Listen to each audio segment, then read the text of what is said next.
that video. That video really gets me.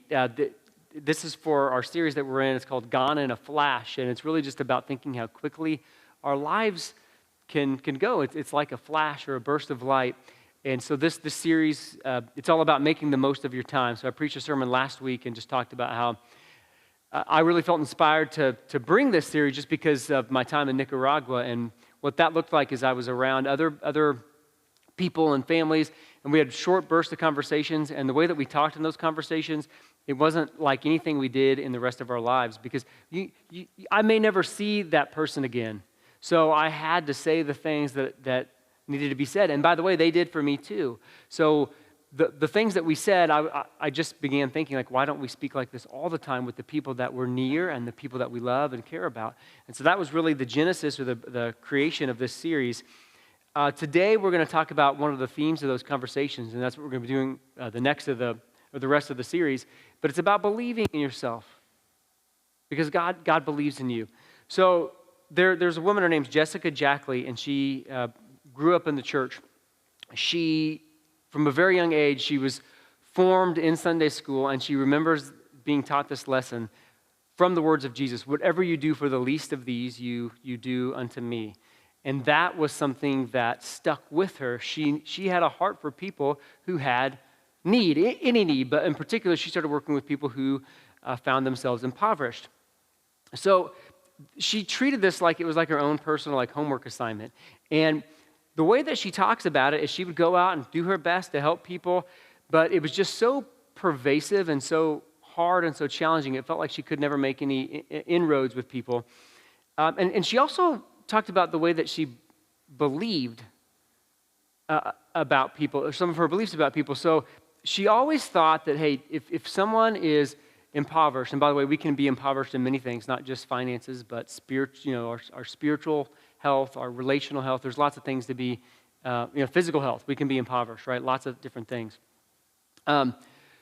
What she realized, though, is she was looking at people who were impoverished as someone that needed her help. So she's like, I'm going to show up and I'm going to bring this light to a dark place. And certainly we can bring a light, right, to a dark place, but she felt like, okay, they kind of need me to go in there and help them do something. And she began, though, to change her narrative and the way that she thinks about people. There was a man, his name is Muhammad Yunus, Dr. Muhammad Yunus. He won the Nobel Peace Prize in 2006. And what he did is he worked with a lot of people too, but he offered microloans, and he basically, based on the premise of like, hey, if I can help people start a business, then I'll give them a short loan, they can get this business off the ground, and that will help them. So what Dr. Yunus did for Jessica was he thought about people in a way that she had never considered before, at least the way that she had not been taught. He taught that people were smart and strong and hardworking, entrepreneurs. And if we believe that about people and we invest in them, then that will give them the tools to change their lives. And so what she did, she said she started doing some microloans too. And for me, listen, hear this. It's less about the method than it is about what we believe. But she said over the next 6 months, a beautiful thing happened. The entrepreneurs now listen to what she says about people. She's calling them entrepreneurs, not poor people, right? So the entrepreneurs received the money. They were paid, and their businesses, in fact, grew, and they were able to support themselves and change the trajectory of their lives. And for me, it's less about the method. I think the thing that makes it work more than anything else is that for the first time, probably in a long time, these people had someone who believed in them. When we believe in someone, we can change the trajectory, or they can change the trajectory of their lives. So most of us here, we are not born with this innate ability to believe in ourselves. We're just not. We are very insecure, and we are growing in self-confidence from the time that we were born. So we need people to speak into our lives, to fill us up so that we can start to believe in ourselves. If you would, just think back through your life. And take a moment. You can write them on the margins of your Bible, or you can take out like an envelope from your seat backs and just write down the first name of some people who believed in you? For me, I had a guy, his name was Kyle, and I remember preaching my first sermon for adults, actually. And it went reasonably well, better than I thought it probably could. And we were in a meeting later, and Kyle, who's also a pastor, and he is a smooth operator. When he preaches, he has no tics or quirks about him. I'm not like that. I'm a little more like clunky in the way that I preach. It's okay. We all have styles. But Kyle was so smooth, and we were sitting in a group, and he said, you preached the other day, and it was inspiring to me. Which, of course, for me, it meant everything at that time, because now I'm like, okay, maybe I can actually do something I was afraid to step into. I had, even now, it still matters.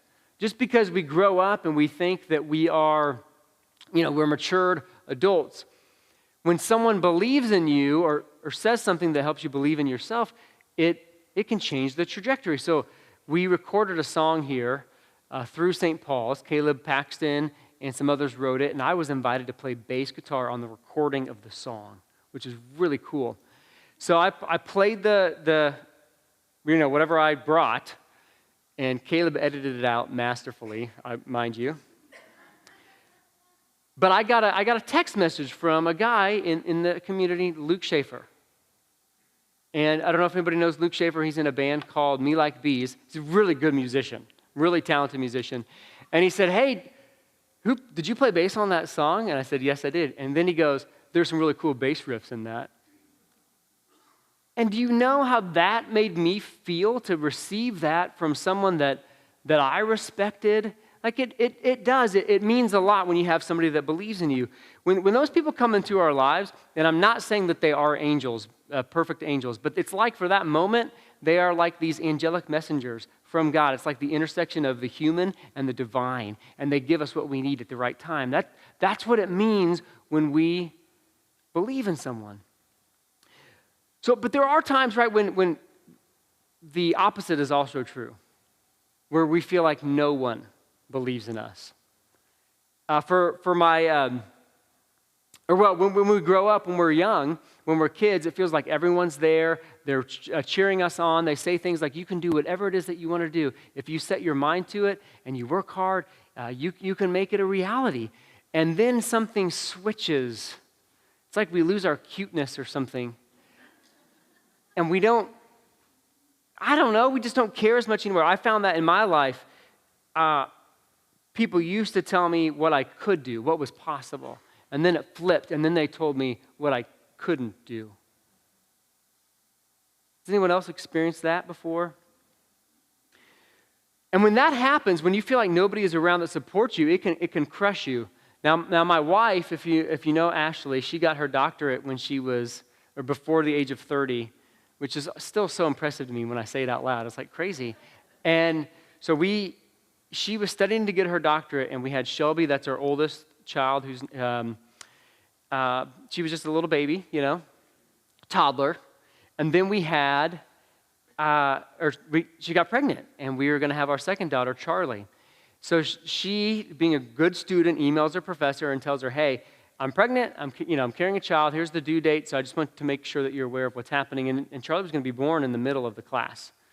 So the professor responds back and says, I don't think you should take my class, I think you should drop it, it's too much. Which, if you tell Ashley that, that lit a fire. And you responded in a you're like, you can't tell me what to do. And that makes sense, and I love that about you. And some of us can rise to the occasion, but if you get those messages over and over again and nobody believes in you, it doesn't always work out that way, right? Like you had a good friend, Heather, who was around you, supporting you and encouraging you and saying, yes, you can do this. So to have someone believe in you, it matters, it makes a difference. And when they're not there, what is it that we do? When it feels like we're all alone and there are no voices in our lives who actually believe in us. So I'm going to read from Joshua chapter 1, verses 1 through 9. The words will be on the screen, and we'll get into it a little bit. So after Moses, the Lord's servant, died, the Lord spoke to Joshua, Nun's son. He had been Moses' helper. My servant," so this is God speaking, "my servant Moses is dead. Now get ready to cross over the Jordan with this entire people to the land that I am going to give to the Israelites. I'm giving you every place where you set foot, exactly as I promised Moses. Your territory will stretch from the desert and the Lebanon as far as the great Euphrates River, including all the Hittite land, up to the Mediterranean Sea on the west." We're talking about an expansive space, massive space. So no one will be able to stand up against you during your lifetime. Again, this is God speaking to Joshua.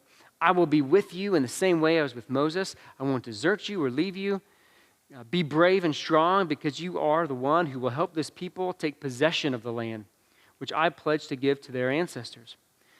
Be very brave and strong as you carefully obey of all of the instruction that Moses, my servant, commanded you. Don't deviate from it a bit." So this is the law that was taught to Moses. "Don't deviate from it a bit, either to the right or left. Then you will have success wherever you go. Never stop speaking about this instruction scroll. Recite it day and night so you can carefully obey everything written in it. And then you will accomplish your objectives and you will succeed. I've commanded you to be brave and strong, haven't I? Don't be alarmed or terrified, because the Lord your God is with you wherever you go." So just think about that passage for a little bit and think about the characters in it. Joshua has a tall task ahead of him. He's following Moses, Moses being the most important figure in Israelite history. Who would like to be the guy or the girl that comes after Moses? Right? That's a pretty tall order. So imagine what the people would be feeling and thinking about their new leader.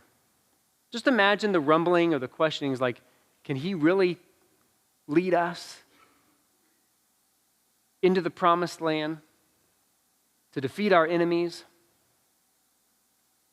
Oh, and what would Joshua be thinking? What might be going through his head?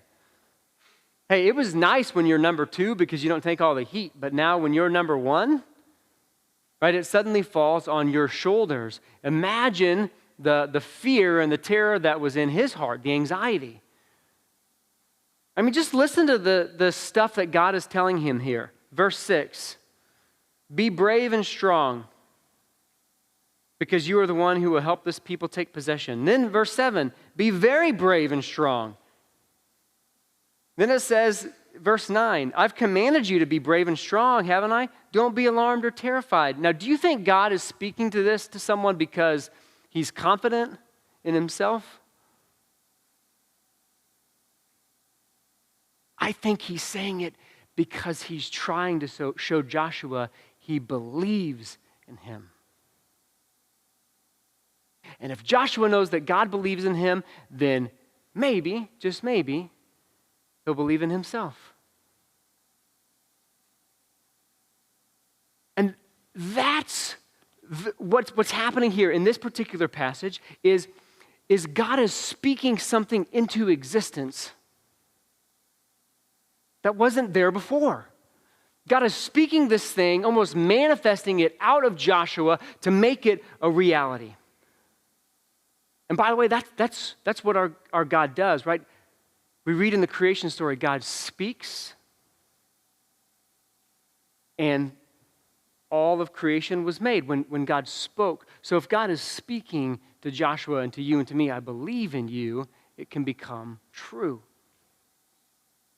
And this is not the only place where it happens. You can read multiple stories where God has raised up leaders and God speaks something into their lives. Take Jesus, for example. Before Jesus ever did anything, before he wowed anybody or had some miracle or provided any brilliant, great teaching, he showed up at the Jordan River, met John the Baptist, descended into the water, came out, and a voice spoke from heaven. Before he did anything else, and the voice said, "Behold, this is my son. With him I'm well pleased." There's this fundamental belief, and I don't know why it's there, but God has it for all of humanity. It exists. And when we read things like, I will never leave you or I will never forsake you, I think it's because God believes in us as people. So when you find yourself in a difficult moment or a hard time, or you find yourself and you're saying, you know what, there is no one around me who believes in what I have to offer, I want you to know and hear the voice of God today is that God believes in you. And you don't have to do anything, right? You don't have to do anything right now, but God believes in you. You don't have to wow anybody. Just receive that. Would you turn to someone around you and just say, God believes in you?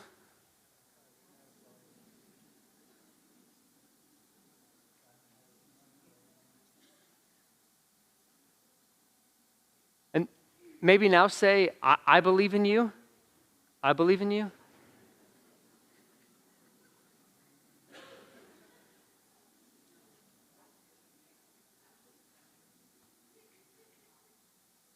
So a simple I believe in you goes a long way. And we don't tell each other that nearly enough, but it goes a long way. It can change the trajectory of someone else's life. And Caleb Paxton, wherever he's at, I don't know where he's at, he's one of the best I've ever seen at this, and him and his wife, Erin, they are so good. They do a lot of work with people who want to learn to be musicians, and they really inspire you to just try things. They really instill a belief in you. So on Wednesday nights, Caleb's helping lead this class, and they've got kids up there, and some of them have never played drums before or bass before or anything, and they're like, well, I think you should try it out. And lo and behold, guess what? Somebody gets on the drum kit and plays something, and it's like, I didn't even know I had it in me. And it's wonderful to know that you have someone behind you telling you, I believe in you, it's going to be okay. Try. For me in my life, a refrain that I have used that I want to share with you that maybe it'll be helpful for you is this phrase. It's why not me? And I have never been, probably in anything I've ever done, I've never been the most skilled or talented person. I've always felt like I've had a pretty good work ethic, right? I'll try and fail and try again and learn. But I've never been the most talented or skilled in anything I've ever done. But I've also always felt like, you know what? Like, someone has to do it. Why can't it be me? Why can't I be the one that tries this new thing? Why can't I kick this habit or start this new business or whatever it is why can't I help this individual? Maybe I can do that. And I think Joshua was very much the same way. Why can't Joshua lead the Israelites? Somebody had to do it. Oh, and for the people in your life, the people that you love and care about, parents with adult kids or even parents with young kids, you can look at your child and you can say, why not you? Someone's got to do it. And when we realize this for ourselves, that God believes in us, it does make it easier then to start believing in other people because we're not afraid anymore. We're not alone anymore. We're not scared anymore. So we know that we can take steps forward and then we can see other people as they really are, as God made them in the image of God. So as soon as we start believing in ourselves, it makes it easier to believe in others. I've always felt like here we come to church, and in church we have this thing called faith, and we talk about what it is that we believe. For me, faith is not just believing in God, it's believing in what God created. And what is it that God created? One another. When we believe in one another, it is powerful. It can change the trajectory. And it's good for us. It's good for the person who believes, and it's good for the person that receives it. And by the way, we all need it at some point in our lives. I guarantee you, there's going to be a moment where you are down in the dumps and somebody says, I believe in you, and you're able to get out of that place, and it's in some part because of that person who reached out to you. And then the tables are going to turn, and you're going to see that person, and you're going to say, remember when you spoke something into my life, and I needed it, you made a difference then for me. And they'll look at themselves and like, I didn't even know I had that power in me. And it helps them get out of whatever situation they're in. You see how this works? It's reciprocal. It's good for us, believing in one another. And our words, they are so powerful. Sometimes we don't even know their power. When I was doing two-a-days in high school, and anybody have to do 2 days for sports or anything in high school? This is the worst in the heat of the summer. And it was always only fall sports because, of course, they couldn't do quite as many 2 days during like winter sports because school was in. But so we're doing 2-a-days, and again, I'm not the most skilled or talented, but I could run, and I had a pretty good endurance. And so in 2-a-days, you're really working on endurance and training. So we were running laps, and I was tired, but I was doing pretty well. And some of the people that were struggling, I was lapping them. And so I came up behind them, and as I went by them, I was like, hey, it's okay, you can do it, keep going. And I did not think anything of it. And I'm telling you, it was months later in the year. And so the soccer team I was on, we had guys and girls playing on the team. And there was a girl that came up to me and she said, hey, you probably didn't know this, but when you ran by me and told me that, I was going through some stuff and a lot of things people didn't even know about. I was going through something, and that was an encouragement to me, so I just wanted to thank you. And I don't say that to say, oh, look how awesome I am. I'm saying that I did it oblivious to the knowledge of what God could do with it. Does that land? See, the power of your words and the power of you believing in someone, it can change the trajectory. Let's go to God in prayer. Holy and loving and gracious God, we're just so grateful to be here before you, where you teach us this life-giving foundational truth. You believe in us. You'll never leave us. You'll never forsake us. You encourage us to be strong and courageous and brave to face whatever it is that we need to in life. And for that, God, we give you our complete and total thanks and praise. Would you just fill us up with the Holy Spirit, your advocate, who you gave to us to be our helper in our time of need? Would you let us know that your presence is always near? Teach us to believe in ourselves so that we can believe in those we see each and every day. And Holy God, we ask all these things in Christ's name, and those gathered here say, amen.